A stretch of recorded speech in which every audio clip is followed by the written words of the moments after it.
The documentary on Netflix about Diddy, though, OMG. I have not watched all of it, only the first episode, but we're going to talk about it thus far. I have been saying this for years that I definitely believe that Diddy had one hell of a connection to Tupac's unaliving and Biggie's and many others. Also, want to let you know that these are my visions, not facts.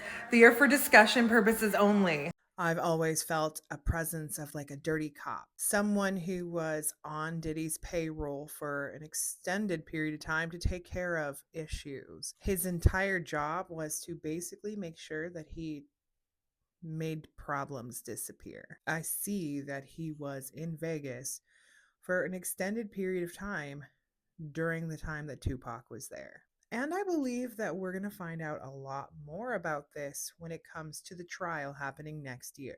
Now, I have always felt that Diddy had also played a huge part in causing the paranoia for Tupac, strategically and socially. He always needed to hear things from his people like, "You're the best, man." Okay. Doesn't mean it's true. Somebody paid me to tell them they were the best. I wouldn't necessarily think it. Now, Tupac was not imagining the danger. He had been feeling watched for a very long time, and he felt targeted for who he was.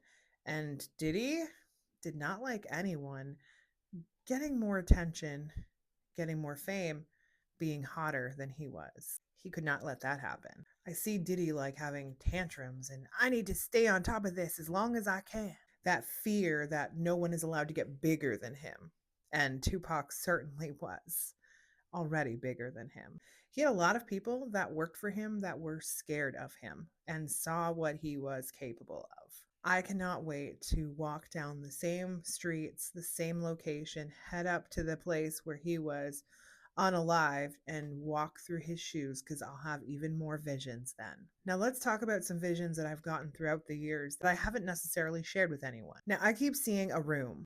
Not a club, not a studio, but a private room with like low lights and big, heavy, thick curtains. They look red, velvet. It's the type of room that people would come to relax. I see a lot of cameras, specifically hidden ones, positioned in corners. And it was like professional equipment with audio and recording. And Diddy knew everything that went on in that room.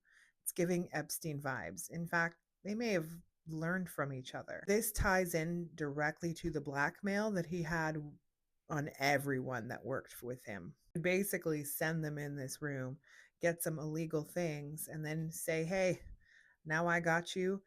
I have to do this because if I don't, you might not be loyal." And I'll tell you, although people weren't necessarily excited about it, they were scared. They did things to help him out of fear.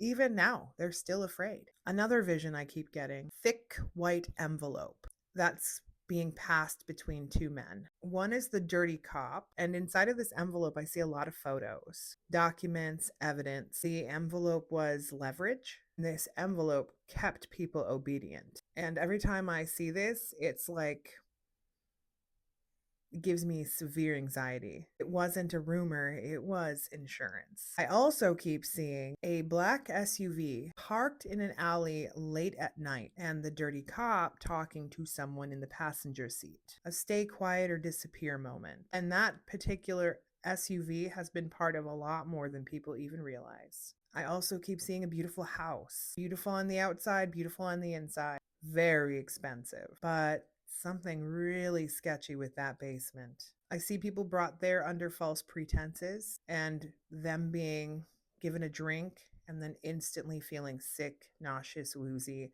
and losing all control over themselves.